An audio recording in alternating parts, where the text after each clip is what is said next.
अस्सलाम वालेकुम, आप देख रहे हैं डायरेक्ट लाइन। मैं हूं जवेरिया ज़ैद। नाज़रीन, आज के प्रोग्राम में जिन इशूज़ को हम डिस्कस करने जा रहे हैं उनमें सबसे पहले हम बात करेंगे पाकिस्तान तहरीक इंसाफ की, जिन्होंने धरना तो ख़त्म कर दिया है लेकिन बानी की सेहत पर तहफ़्फ़ुज़ात उनके अभी भी बरकरार हैं। जबकि वज़ीर आला खैबर पख्तूनख्वा ने बानी PTI के रिहाई के लिए फोर्स बनाने का ऐलान किया है। Pakistan Tehreek Insaf, ISF, women wing समेत तमाम तबकात इसमें शामिल होंगे, ये बताया जा रहा है। इनकी तरफ से साथ ही साथ कुछ जिम्मेदारियों का भी जिक्र किया गया है।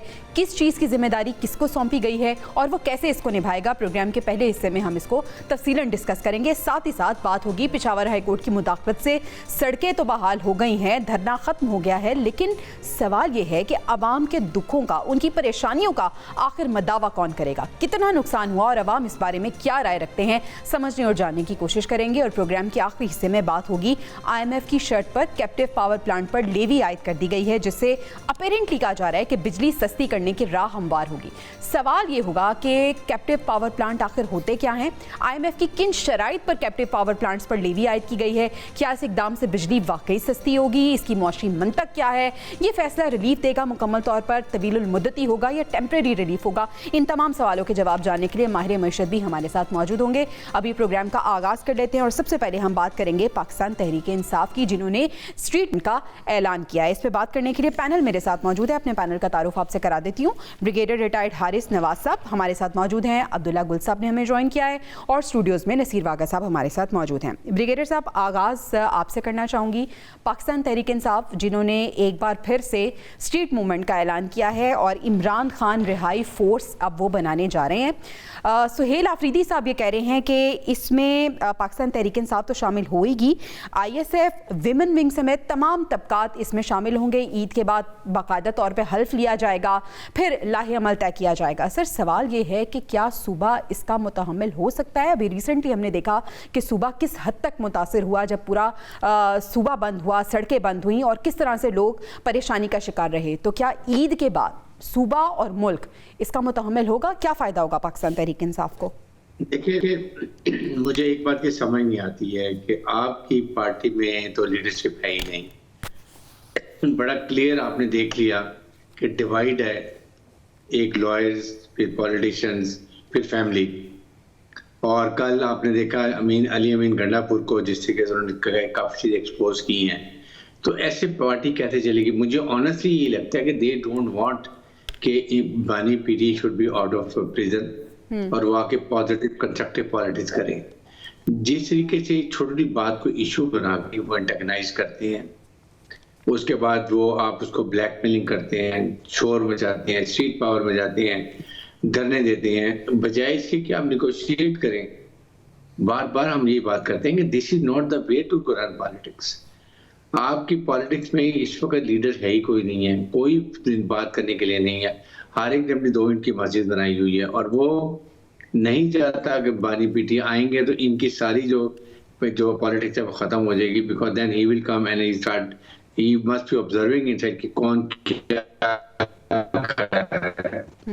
वो आपके सामने।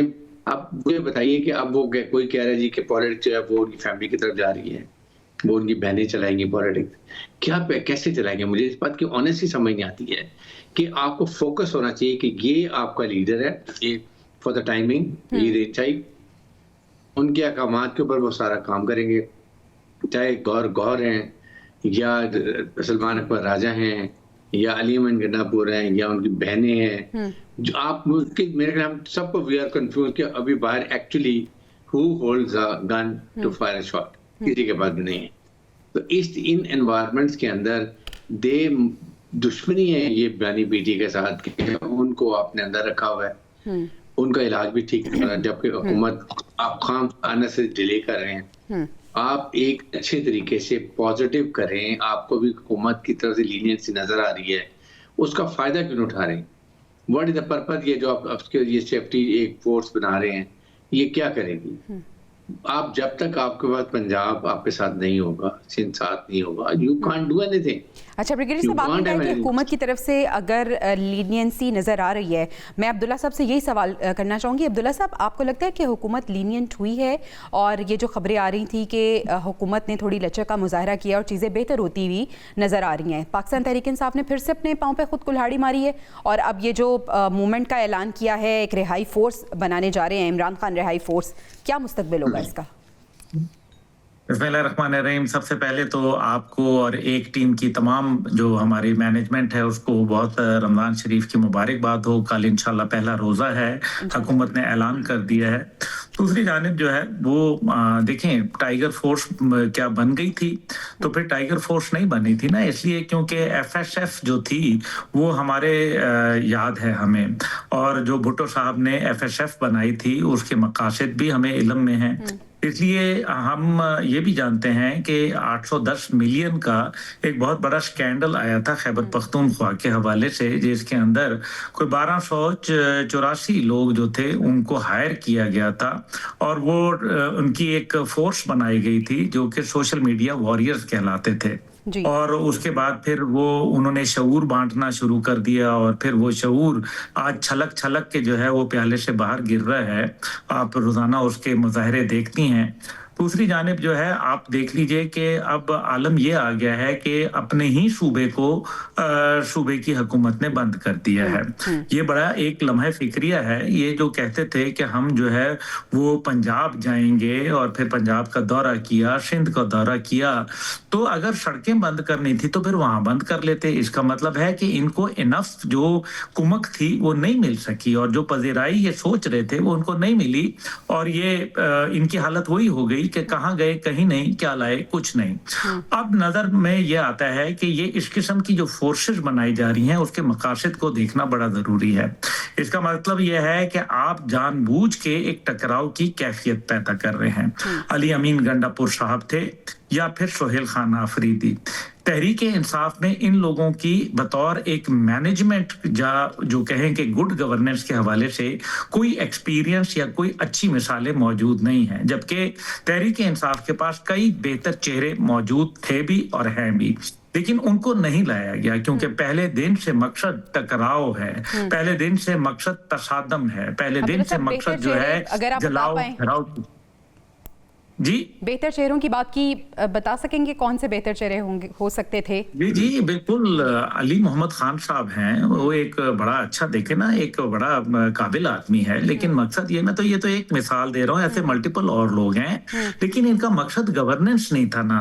ये देखें जवेरिया, उनका मकसद जो है वो टकराव है। उनका मकसद ये है कि हम ऐसे हालात पैदा करें और ऐसी फोर्स कायम करें जिसको जाहिर है ये पैसे देंगे, नतीजा ये निकलेगा कि इसको ये एक मुतबादिल फोर्स के तौर पर तैयार करेंगे। क्योंकि कल सोहेल खान अफरीदी ने जो बात कही है कि ये जो काली पुलिस की वर्दी है इसके पीछे खाकी है, इसका क्या मतलब है, वो क्या बताना चाहते हैं? और यानी कि आप जो है एक अलामती फोर्स आप अलहदा क्रिएट कर रहे हैं और आप डरने जो दे रहे हैं, आपकी कहीं जो है वो दाल नहीं गली। सिर्फ जो शवाबी के पास जो है वो, क्योंकि वहां आसपास गांव है, मैं जानता हूं उन जगहों को, लोग आते हैं और फिर वहां बैठ जाते हैं, अपना टाइम पास करते हैं, चले जाते हैं, वो वाहिद जगह है, बाकी कहीं इनके पास बंदे ही कोई नहीं थे। लेकिन असल मसला क्या है? अब आखिरी बात यह है कि ये एक ऐसा फोर्स पैदा करके टकराव करना चाहते हैं ताकि वफाक भी ना रहे और सूबों की हुकूमत भी खत्म हो जाए। क्योंकि अभी बाज़गश्त जो है वो चल रही है कि जनाब गवर्नर राज की काफी अरसे से बाज़गश्त चल रही है, लेकिन गवर्नर राज लगाना इतना आसान नहीं है, उसके अंदर बहुत कबाते हैं। तो ये चाहते हैं कि किसी सूरत ऐसे हालात क्रिएट कर दें, इतना टकराव पैदा हो, इतना उबाल पैदा किया जाए कि एक और 9 मई पैदा करने की सोहेल खान आफरीदी कोशिश कर रहे हैं। बड़ा वाज़े नजर आ रहा है। ठीक है वाक़ा साहब, एक और 9 मई के मुतहम्मिल हो सकती है पाकिस्तान तहरीक इंसाफ, और टकराव की सियासत आखिर कब तक चलेगी? इन्हें पता है कि इस सियासत ने और इनके इस बयानिया ने कितना नुकसान इन्हें पहुंचाया है? देखिए, सारी दुनिया को पता है कि पीटीआई के जो लोग हैं, जितने भी हैं, उनका बानी पीटीआई से बहुत ज़्यादा जज्बाती लगाव है। अच्छा, जैसे ही जेल से आने वाली इन ख़बरों के बारे इन लोगों को पता चला तो यकीनी तौर पर कहीं ना कहीं छोटा मोटा रिएक्शन तो आना था। अब बात यह है कि उन्होंने अपने सूबे को तो बंद किया, बिल्कुल इसमें तो कोई शक नहीं, जो कि उनको करना भी नहीं चाहिए था। फिर अदालत को इंटरवीन करना पड़ा, फिर सूरत हाल कुछ बेहतर हुई, फिर उन्होंने धरना ख़त्म किया और वो थोड़ी सी लाइन लेंथ पे आ गए कि चलें हम दूसरे तरीके से अपना एहतजाज करके अपना एहतजाज भी रिकॉर्ड कराते हैं और बानी पीटीआई के इलाज के लिए हम कोशिशें करते हैं कि वो किसी तरह से सही सूरत हाल मुल्क के अंदर पैदा हो सके। अब देखिए इशू ये है कि इस वक्त मुल्क के अंदर जो सूरत हाल पैदा हुई है ना, वो है सियासी अबतरी। ये जो अनसर्टेनिटी है ये नहीं होनी चाहिए। मेरा ख्याल है कि पीटीआई के लोगों को भी इस वक्त मुल्क और कौम के लिए एक टेबल पर बैठ के सोचना चाहिए और हम हर प्रोग्राम में ये बात कर चुके हैं कि सिवाय मिल बैठकर फैसले करने के कोई हल नहीं है। इतना अरसा उन्होंने टकराव की सियासत भी की, एहतजाज भी किए, 9 मई भी हो गया और भी बहुत कुछ हुआ, लेकिन उसका कोई नतीजा ना निकला। अच्छा, मेरे दोनों पार्टिसिपेंट ख़ास तौर पर अब्दुल्ला गुल साहब जिस फोर्स की जानिब जिक्र कर रहे हैं, मेरा ख्याल है कि ये कोई ऑफिशियल फोर्स नहीं होगी, ना ही कोई तनख्वाहदार मुलाजिम होंगे। देखिए, कोई सूबा अपने किसी भी बड़े लीडर को रिहाई के लिए अब सरकारी सतह पर तो उनको भर्ती करके उनको तनख्वाहें देकर, ये तो फिर एक नई पुलिस बनाने वाली बात है। लेकिन होगी उनसे, देखिए हलफ लिया जाएगा। हाँ, अब देखना ये है कि वो किस लेवल पे आते हैं और उनका आइन के अंदर देखिए, जब भी सूबे में कोई इस तरह की फोर्स बनेगी तो उसके कोई कॉन्स्टिट्यूशनल पावर तो उसके पास होगी ना, ऐसे ही तो नहीं ना कोई काम करेगी।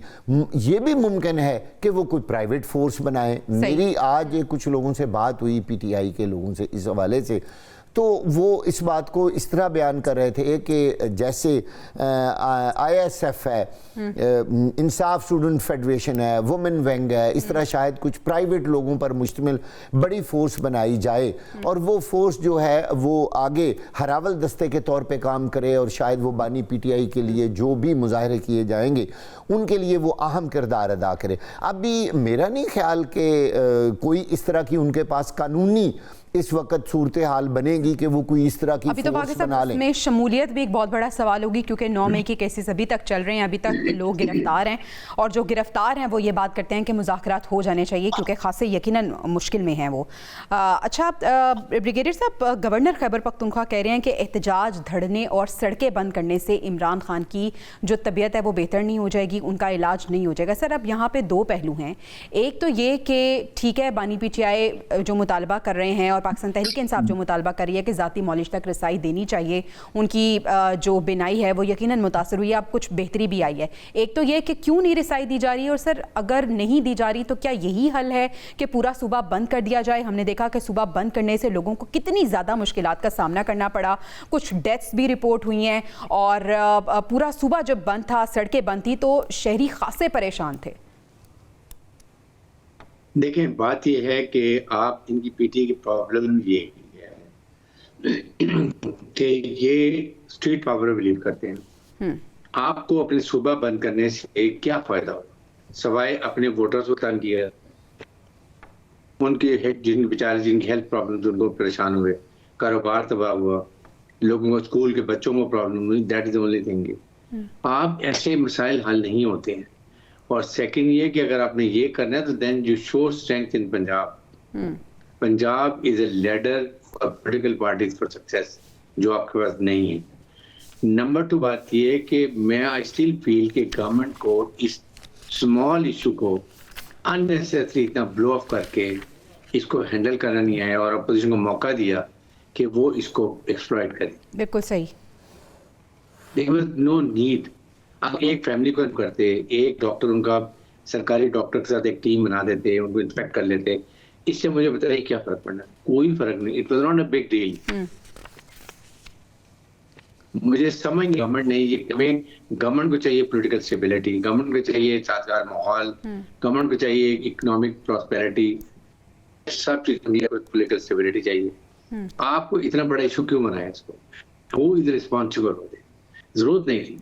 अगर थी प्रॉब्लम, फैमिली को इन्फॉर्म करें, उनको कहीं बताएं कौन सा मॉलेज आपका साथ में, और आप बिल्कुल सही है में और शिफा में कहीं ले जाएं और कोई इशू ही नहीं है, नेक्स्ट डे खत्म हो जाती बात। मुझे समझ नहीं आती कि इतना बड़ा इशू और अभी भी बनाया हुआ है।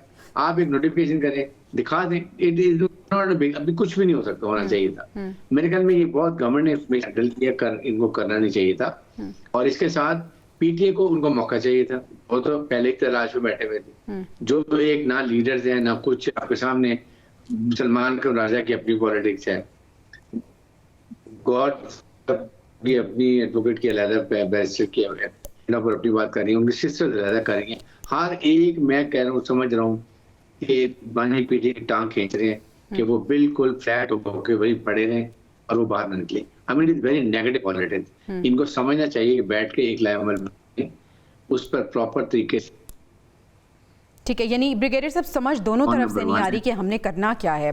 अब्दुल्ला साहब, आप भी अग्री करते हैं कि हुकूमत ने खुद मौका दिया है पाकिस्तान तहरीक इंसाफ को?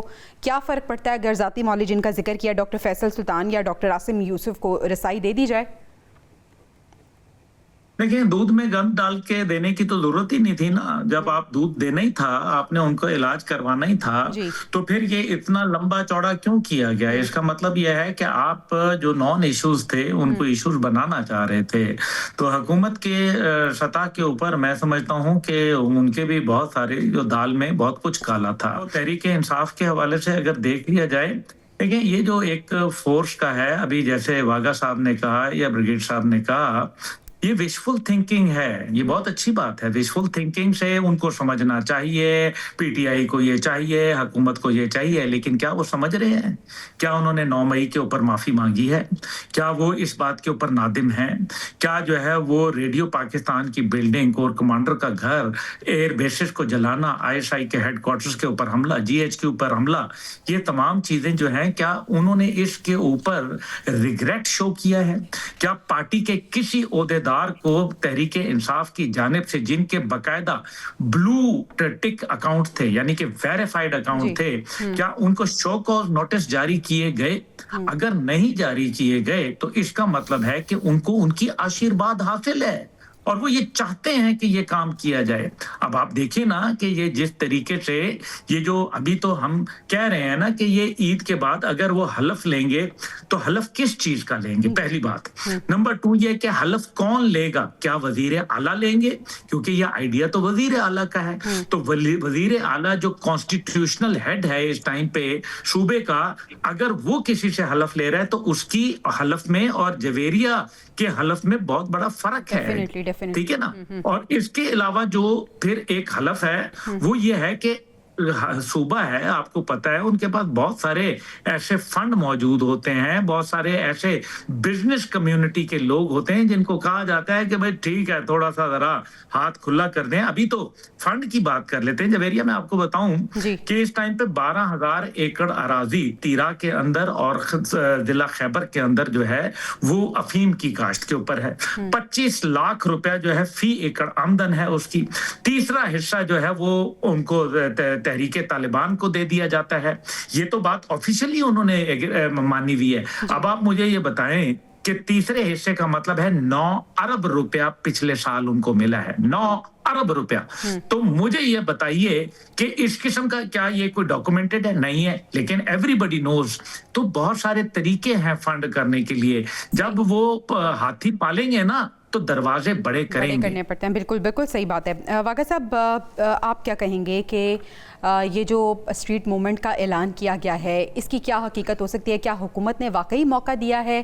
क्योंकि पहले हमने देखा था कि बहुत से एहतजाज की कॉल भी दी गई, लेकिन एहतजाज इतने कामयाब नहीं हुए। ऐसा लग रहा था कि इनके पास कोई नैरेटिव नहीं है, कोई स्ट्रॉन्ग बयानिया नहीं है। लेकिन अब वो ये कहते हैं कि हमारी जो बानी है उनकी सेहत को बड़ा ख़तरा है और हम उनके लिए निकले हैं, उनकी रिहाई के लिए निकले हैं। क्या इस सूरत में रिहाई हो पाएगी? क्या लोग निकलेंगे? और हुकूमत का मौक़िफ़ आप किस तरह से देखते हैं इसमें? देखें, रिहाई हो या ना हो, अगर हम न्यूट्रली इसका तजिया करें ईमानदारी से, तो मुझे बताइए कि दुनिया का वो कौन सा कानून है जो किसी भी कैदी को डॉक्टर से मिलने से रोकता है? कोई एक कानून मुझे दुनिया का आप बता दें। जबकि कैदी आम भी नहीं है।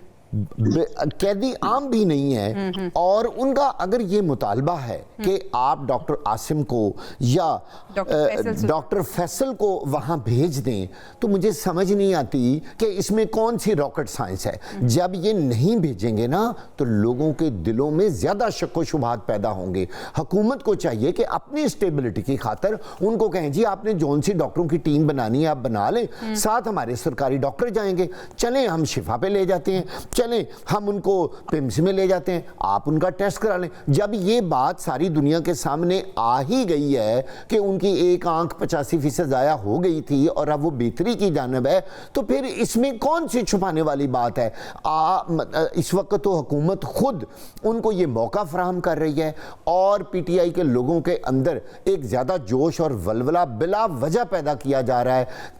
उनको आप उनको दे दें रसाई, क्या हो जाएगा भाई। जेल में बैठा है एक बंदा, आप उनको कहें जी आपका मेडिकल चेकअप का आपका हक है। मैं जेल खाना जात के बारे बहुत अच्छी तरह जानता हूं, वहां पे रेगुलर चेकअप तो होता है लेकिन वहां स्पेशलिस्ट बहुत कम जाते हैं। अब जो उनका ये बार बार कहना है कि साबिक सुपरिटेंडेंट जेल जो कि वहां से वो ट्रांसफर हो चुके हैं, उन्होंने ये सारा काम किया है, तो इसकी पूरी इंक्वायरी करके उनके सामने रख दें कि देखिए इतनी दफा हैं पूरे विजिट्स हर चीज जो कि कुछ आया भी है, लेकिन डॉक्टरों से ही उसको वेट करवाएं, इन्हीं डॉक्टरों से हुकूमत उनको कहलवाए। ये बहुत बड़ा इशू है, ये छोटा इशू नहीं है। आने वाले वक्त में हुकूमत को ये इशू फेस करना पड़ेगा। आप देखिए एक साबिक वजीर आजम जिसके जितने भी कहें जी कि चलें बहुत कम लोग होंगे, अगर इन हुकूमत का ये कहना है और बहुत सारे लोग इस बात पे खुश हैं, तो भाई जितने भी लोग हैं अगर वो इतने जज्बाती तौर पर अपना लगाव रखते हैं तो आप अपने मुल्क में अपनी हुकूमत के में क्यों इस तरह की सिचुएशन पैदा करते हैं कि आप छोटी छोटी बातों की वजह से लोगों को एहतजाज पर मजबूर करते हैं। एहतजाज सिर्फ केपीके का नुकसान नहीं है, वो पूरे पाकिस्तान का नुकसान है। जब हम ये लफ्ज कहते हैं ना सूबों के बारे फलां का नुकसान है, तो यकीन करें हम अपने मुल्क का नुकसान करते हैं। कोई पंजाब नहीं, कोई केपीके नहीं, कोई सिंध नहीं, कोई बलोच, सब पाकिस्तान है, सब एक हैं। अगर एक मुतासर होगा तो यकीनन पूरा सारे बाकी लोग मुतासर होंगे। हम बात करना चाह रहे हैं ब्रिगेडियर साहब, पेशावर हाईकोर्ट की मुदाखलत से सड़कें तो बहाल हो गई हैं, लेकिन सर सवाल ये है कि जो आवाम को परेशानी का सामना करना पड़ा उसका मद्दावा कौन करेगा, उन मुश्किलात का मद्दावा कौन करेगा, और क्या अश्योरिटी दिलाई जा सकती है कि दोबारा ऐसा नहीं होगा। क्योंकि जस्टिस एजाज अनवर कहते हैं कि पेशावर में ट्रैफिक का निज़ाम इस कदर ख़राब है, जब दिल करता है सड़कें बंद कर दी जाती हैं। ये हमारे पास कुछ फुटेजेस भी हैं जिसमें देखा जा सकता है कि आवाम को किस कदर परेशानी का सामना करना पड़ा है। ट्रैफिक की जो रवानी है वो मुतासर हुई है, लोग ख्वार हो गए हैं, स्कूल जाने वाले बच्चे जो हैं वो मुतासर हुए हैं, मरीज मुतासर हुए हैं। कौन मदावा करेगा इसका? जवेरिया मुझे एक बात बताओ, आप कोई भी काम करते हो ना, पहले आप कहते हो कि इसका इफेक्ट क्या हो। जी, केपीके में आपने ये ब्लॉक करके सब कुछ धरना देके व्हाट इफेक्ट यू क्रिएट। क्या आपने फेडरल गवर्नमेंट को प्रॉब्लम की, क्या आपने पंजाब हुकूमत को प्रॉब्लम की, क्या सिंध को की, बलूचिस्तान को? No, answer is 0/0। देन आपके अपने सूबे में जहां पर आपके अपने लोग हैं, आपने अपने लोगों को परेशान किया, कई पेशेंट को परेशान किया, कई कारोबार खराब किया, ठीक है, तो आपने इफेक्ट क्या फायदा किया। बट मैं जो भी आप काम करें पॉलिटिक्स में भी आप कहते हैं ये मैं करूंगा but effect I will have, मैं क्या चाहता हूँ, could you achieve anything? 0/0। Why you done it? I'm surprised. This is what I say, when you don't have an experienced chief minister or experienced cabinet or experienced people, then this is what you have it. कि आपने अपने लोगों को तंग किया, high court को intervene होना पड़ा, उन्होंने आपको खोला, आपने खोल दिया। आपने एक भी फैक्ट बता देंगे फेडरल गवर्नमेंट को परेशानी हुई या पंजाब गवर्नमेंट को प्रॉब्लम हुई कि पंजाब का जो कि सारा ट्रांसपोर्ट स्टैंड हो गई थी, उनका कारोबार तबाह हो था। Yes, I agree.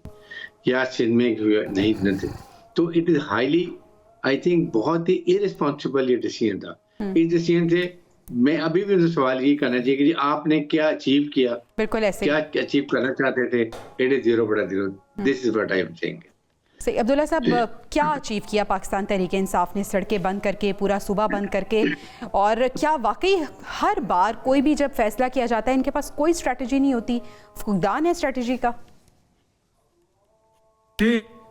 आपके अंदर स्ट्रेटेजी का भी फुकदान है, और फिर पहली बात यह है कि यूनिटी नहीं है। और आप देख लीजिए कि अलीमा खान जो हैं वो इमरान खान की मंजूर नजर हैं, गो के पार्टी के अंदर उनका कोई ओहदा नहीं है। जो चेयरमैन है पार्टी का, उस बेचारी की कोई सुनता नहीं है। फिर इसी तरीके से कुछ लोग हैं जो राजा साहब के साथ चलते हैं, और फिर वो सलमान अकरम राजा साहब जैसा फरमाते हैं वो करते हैं। यानी कि जितने बंदे उतने ही लीडर जो है, जिसके ऊपर हाथ रखो वही लीडर बन के बाहर निकला हुआ है। और सुहेल खान आफरीदी एक अपनी डगर पे चल रहे हैं। तो ये तमाम बातें जो है जाहिर है इसकी वजह से स्ट्रेटेजी कॉम्प्रोमाइज होती है, नंबर 1। नंबर 2 ये है कि इनमें से कोई भी नहीं चाहता कि वो बाहर आए, क्योंकि ये अगर बाहर वो उनके लीडर आ जाते हैं तो इनकी सियासत खत्म हो जाएगी। इनका जो हलवे मांडे चल रहे हैं जी, अलीमा खान साहिबा भी नहीं चाहती, बिल्कुल भी नहीं चाहती। आपको नहीं मालूम कि आप मुझे ये बताइए, सारी बातों को छोड़ दें, बिलावल भुट्टो को जो है वो कोई जगह नहीं मिली। हालांकि वालिद उनके जो है इस तरह तो ना करें यार, कि अगर आप कहते हैं कि अलीमा भी नहीं चाहती कि बानी पीटीआई बाहर आए, तो फिर बाकी तो फिर खुदा ही हाफिज़ है। मेरा ख्याल है काम ही बंद कर देना चाहिए। मैं देखें वागा साहब, बिल्कुल वो जरूर आप दुरुस्त फरमा रहे होंगे, लेकिन मुझे तो तारीख में जाना है ना। तारीख के अगर झरोकों में जाऊं तो मैं जानता हूं कि जो टोपियां बुनने वाला बादशाह था उसने अपने बाप की आंखें निकलवा दी थी। और भाई को आप सर बोल ले, मैं खामोश हो जाता हूं। अब्दुल्ला साहब कंप्लीट कीजिए, फिर वागे साहब आपका पॉइंट भी लेती हूँ मैं। देखिए, मैं तो तारीख के अंदर जाता हूँ। ये जो गेम ऑफ पावर होती है ना, इसके अंदर कोई किसी को जो है ना वो नहीं करता। मैं तो सिर्फ एक चीज पूछी है, इसका जवाब दे दें कि क्या अलीमा खान साहिबा के पास तहरीक इंसाफ में ऑफिशियल ओहदा है, और अगर नहीं है तो फिर वो किस हैसियत में काम कर रही हैं, किस हैसियत में तर्जुमान बनी हुई हैं। और जब उनको मौका मिलता था तो फिर देखिए ना, आए तो बेटे आए, बेटों को किसने मना किया है? उन्होंने अप्लाई किया है। अगर उनका वो नाइकॉप जो गुम गया था, अगर नहीं मिला तो नाइकॉप बना ले। अगर वो वीजा कर लिए कहें, कोई आपने दिखाया एक न्यूज ने कोई इस किस्म की एक्टिविटी तो नहीं दिखाई गई। वो देखिए, मकसद यहाँ ये नहीं है। मकसद ये है कि ये, मैं अभी दूसरी जो मिसाल दे रहा था वो बिलावल साहब की दे रहा था। बिलावल साहब बड़े एक्टिव आदमी है, लेकिन जब तक वहां जरदारी साहब बैठे हुए हैं, उन्होंने बिलावल साहब को कोई कॉन्स्टिट्यूशनल अपॉइंटमेंट हद देखे ना। मरियम साहिबा जो है वो वजीर आला बनी हुई है पंजाब की। तो अगर बिलावल साहब एक सूबे के वजीर आला बनते, और सिंध के अंदर जो कि 65% कराची शहर जो इकोनॉमी पाकिस्तान की चलाता है, तो मेरे ख्याल में बिलावल एक यंग आदमी है, वो बहुत बेहतर परफॉर्म कर सकते थे, लेकिन उनको नहीं बनने दिया गया। ये जो बड़ी जालमाना रविश है, ये जब इक़्तिदार की अंदर, याद आ गया जरदारी साहब जो बिलावल के हवाले से बात करते थे कि अगर उनका कोई फैसला या बात किसी को बुरी लगती है तो वो कहते हैं कि जाने दें, छोटा है, पॉलिटिकली इमेच्योर है। इसी हवाले से वागे साहब, मैं आपसे जानना चाहूंगी कि देखिए, इमोशन, रिलेशनशिप, ये सब कुछ अपनी जगह, लेकिन क्या ऐसा नहीं है कि बहुत दफा ऐसा हुआ है कि अलीमा खान साहिबा की गुफ्तगू से, उनकी पॉलिटिकल इमेच्योरिटी से पार्टी को नुकसान हुआ है? ऐसा लगता है कि चीजें बेहतर होने लगी हैं लेकिन फिर से खराब हो जाती हैं। क्या कहेंगे? बात यह है कि उनका पार्टी में कोई ओहदा होना इतना ज़रूरी नहीं है। बहुत सारी पार्टियों में इसी तरह इंटरफेरेंस होती है, नून लीग में भी होती है, और पाकिस्तान पीपल्स पार्टी में भी, और पीटीआई में भी। ये पाकिस्तान है। यहाँ पे मुझे बताइए कौन सा आपका निज़ाम जो है वो बिल्कुल ठीक है और सीधा है। आप जो भी बात पकड़ेंगे ना, वो बिल्कुल कभी भी दुरुस्त नहीं निकली। अब अभी अब्दुल्ला साहब बात कर रहे थे जी, बिलावल, आपका ख्याल है बिलावल साहब वज़ीर आला सिंध नहीं बन सकते थे? भाई, एक पॉलिटिकल पार्टीज़ का एक सिस्टम होता है, जो बड़े लीडर्स होते हैं वो इस तरह वो किंग मेकर रखते हैं, वो हमेशा पे। अब वो वज़ीर ख़ारजा रहे, अब वो वज़ीर आज़म का ख्वाब देख रहे हैं, हम उनको वज़ीर आला बनाने की तरफ चल पड़े। ठीक है, उनके एक अपने पार्टी के फैसले हैं, हमने किसको आगे लाना है, एक पूरी उनकी स्ट्रेटजी है जिसकी वजह से ये चलता है। अब अलीमा खान जो हैं वो उनकी सगी हमशीरा हैं। अब अच्छा, आप कहते हैं जी उनके बच्चे आ जाएं, बेटे, तो उनके पास कौन सा जी पीटीआई के अंदर कोई किसी किस्म की कोई ओहदा है? वो आ जाएं, कभी कहते हैं जी वो आ नहीं सकते, उनका नायकॉप ख़राब हो गया। उन्होंने यहाँ कहाँ आना है भाई? उनको उतरते ही किसी ने तो जेल में मुलाकात की, किसी को इजाज़त नहीं है, तो उन्होंने आके यहाँ क्या करना है? बमुश्किल शायद उनको टेलीफोन पर बात करने की इजाज़त होगी, वो भी अदालत के हुक्म पर।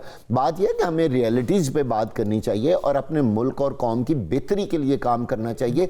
तमाम पॉलिटिकल पार्टीज को बड़ा दिल करना चाहिए। अगर कोई आखिरी सवाल, क्या अलीमा खान साहब आपको लगता है कि सही समत में जा रही हैं? देखिए, अपने भाई के हवाले से उनके जज्बात, एहसासात बिल्कुल सही होंगे, उनके रिश्ते के मुताबिक। एक्ट्स की बात देखिए, उनके मुताबिक वो एक्ट्स उनके बिल्कुल सही हैं और उनको यही करना चाहिए। अब्दुल्ला साहब कुछ ऐड करना चाह रहे हैं, फिर हमें ब्रेक पे जाना है। अब्दुल्ला साहब, देखिए, जहां तक बिलावल साहब की बात है तो क्या फिर मतलब मरियम नवाज तो नहीं बनना चाहती ना वजीर आजम? तो फिर ये मतलब नहीं है मेरे ख्याल में। वो अगर मरियम नवाज साहिबा बन के वजीर आजम तो वो भी बनना चाहती हैं, उनकी भी ख्वाहिश है, और सूबे के अंदर जाना कोई बुरी बात तो नहीं है। ये मेरे ख्याल में एक वज़ीर खारजा का ओहदा होना और सूबे का चीफ मिनिस्टर होना, आप खुद मेरे ख्याल में फैसला कर लें। दूसरी जानिब जो है वो वाघा साहब से मैं ये जरूर दरख्वास्त करूंगा कि वो उन लोगों के नाम बताएं जो पीपल्स पार्टी में बगैर ओहदे के पार्टी के मामलात में इंटरफेयर कर रहे हैं। अगर आप अद्दी की बात कर लें तो वो उनकी एक आईनी हैसियत मौजूद है, वो इस टाइम पे मेंबर हैं तो असेंबली की, लेकिन पब्लिक में तो उनकी कोई हैसियत असेंबली की मेंबर तो नहीं है ना जी। मैं तो ये कह रहा हूं, आप मिसाल दे दीजिए वाघा साहब कि कौन है जो तहरीक इंसाफ में जो पीपल्स पार्टी में और मुस्लिम लीग में बाहर खड़े होकर इंटरफेरेंस कर रहा है, वो मिसाल आप जरूर दीजिए। बहुत सारे लोग हैं, इनके लिए एक पूरा प्रोग्राम चाहिए। नाम दे देना। ठीक है, इस पे हम जरूर बात करेंगे। नाज़रीन, अभी हमें ब्रेक पे जाना है। ब्रेक से जब वापस आएंगे तो हम IMF की शर्त के हवाले से बात करेंगे जिससे बिजली सस्ती करने की राह हमवार होती नजर आ रही है। कौन सी शर्त है, और इस पे माहिर मईशत भी हमारे साथ मौजूद होंगे। Stay with us.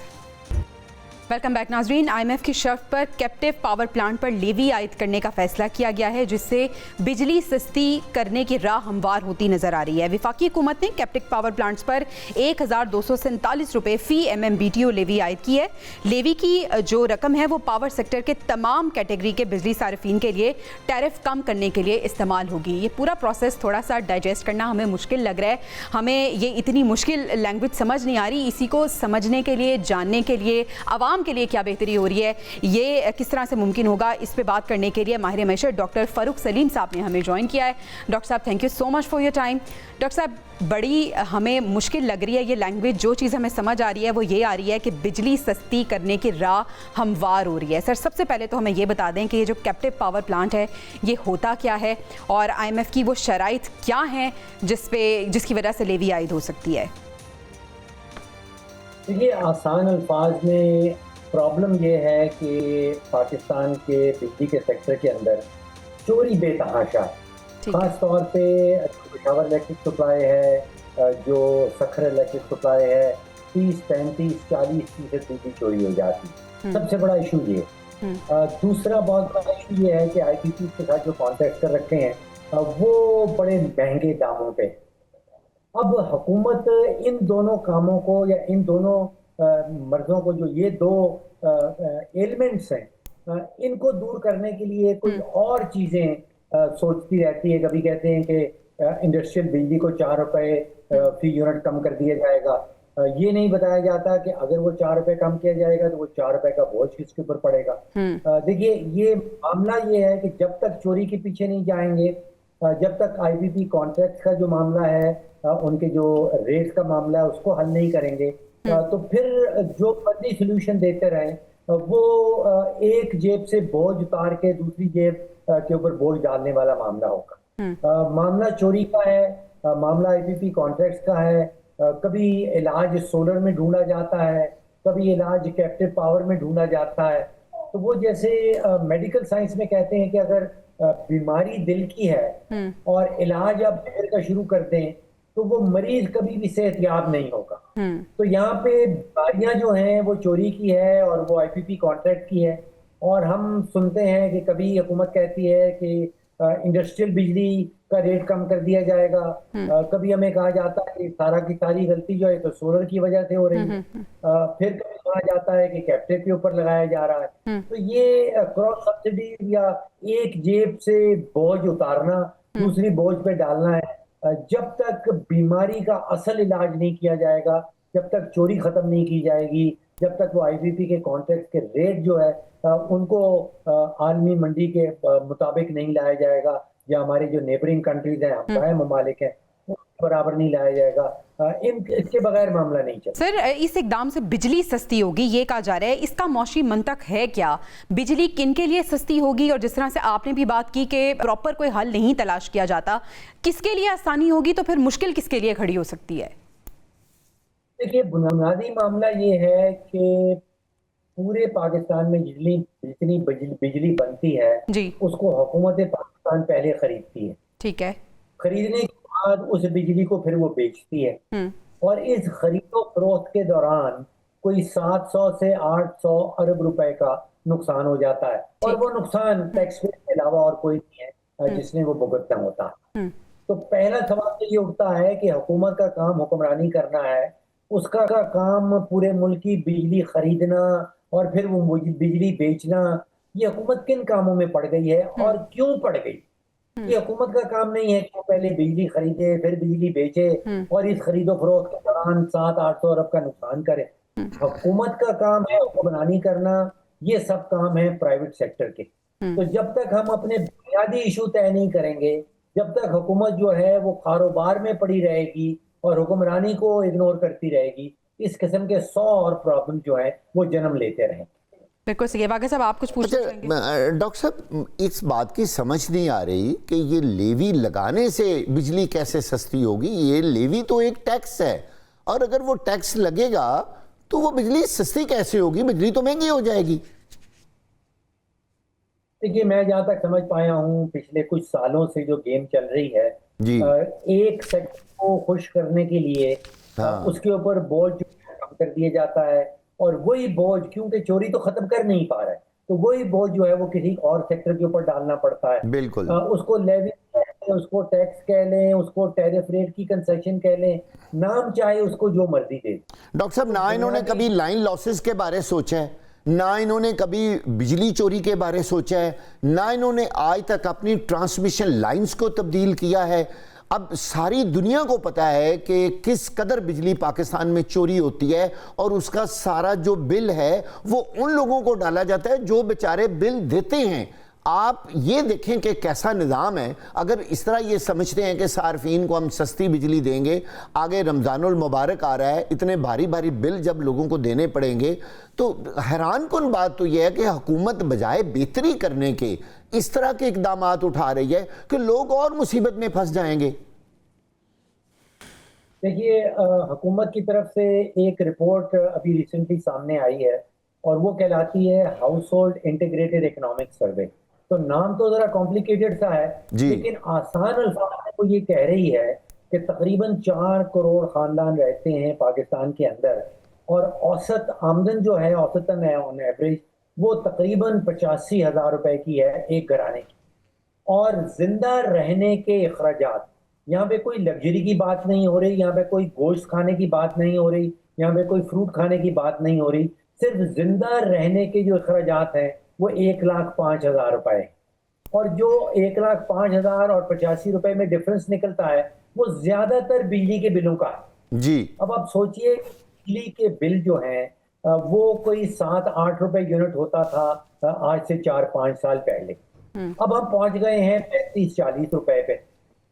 हो क्या रहा है कि पाकिस्तान में जो 4 करोड़ घराने रहते हैं, जब बिजली का बिल आता है तो फिर मजबूरन उनको बच्चों को स्कूल से निकालना पड़ रहा है। ऐसे ही है। डॉक्टर साहब, आपसे थोड़ा सा आपकी मौजूदगी से फ़ायदा उठाना चाहता हूँ। आप देखिए कि ये जो सोलर की नेट मीटरिंग के नए कवानीन बनाए जा रहे हैं और आवाम को किस तरह चक्की में दोबारा पिसा जा रहा है कि एक बंदा अपनी खुद बिजली पैदा कर रहा है और आप उससे तो नहीं ले रहे अपने मेन ग्रिड में, और आप कहते हैं कि अगर लेंगे तो हम इतने में लेंगे और देंगे तो फिर हम इतने में देंगे। डॉक्टर साहब, ये बताइए ना कि ये क्या निज़ाम है? जी, सवाल मुझसे कर रहे हैं? जी जी। देखिए, यहाँ पे मैं हुकूमत को एक बहुत बड़ा क्रेडिट देना चाहता हूँ। इंसानी तारीख में बड़े बादशाह आए, बड़े एम्परर्स आए, उन्होंने, किसी ने ज़मीन पे टैक्स लगाया, किसी ने चाय पे टैक्स लगाई। इन्होंने कमाल की बात यह की है कि इंसानी तारीख में पहली दफ़ा सूरज के ऊपर टैक्स लगा दिया। ये काम पहले कोई हुकूमत नहीं करती। बिल्कुल सही। जो हिसाब आप लगा रहे हैं, आप सोचिए कि ये कहते हैं कि अगर आप सूरज से बिजली बनाएंगे तो वो बिजली हम 8 रुपए की फी यूनिट आपसे खरीदेंगे, और जो बिजली हम तेल से या LNG से या कोयले से बनाएंगे वो हम आपको 50 रुपए की बेचेंगे।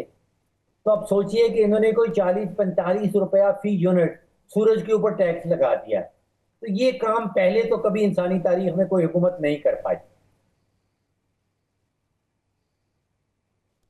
डॉक्टर साहब, बहुत सारे लोगों ने इस पे एहतजाज किया, ये जो सोलर सिस्टम के बारे में नए कवानीन आए आपने देखा, हमने भी इस पे बहुत सारा काम किया और तहकीकात की, और हमने देखा कि एक बहुत बड़ा हिस्सा जो था बिजली का जो वापस ग्रिड्स में जा रहा था, जहां आम लोगों को बिजली मिल रही थी, बजाय कि डॉक्टर साहब उनका रेट कम होता आम लोगों का, और रेट उससे कई गुना ज़्यादा बढ़ाया जा रहा है। लोग डॉक्टर साहब कैसे इसको अफोर्ड करेंगे? आप एज ए इकोनॉमिस्ट कैसे देखते हैं कि बिजली के रेट हकीकत में होने क्या चाहिए और हम कितना पिस रहे हैं और टैक्सेस कितने हैं?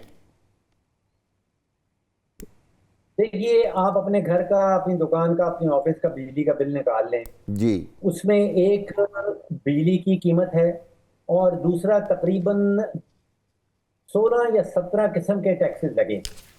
लगभग 25 से 30% जो है वो टैक्स की अमाउंट है और बाकी है जो कीमत आप बिजली की दे रहे हैं। तो असूली तौर पे ये जो 8 रुपए फी यूनिट कह रहे हैं, असल में तो ये बिजली की कीमत है।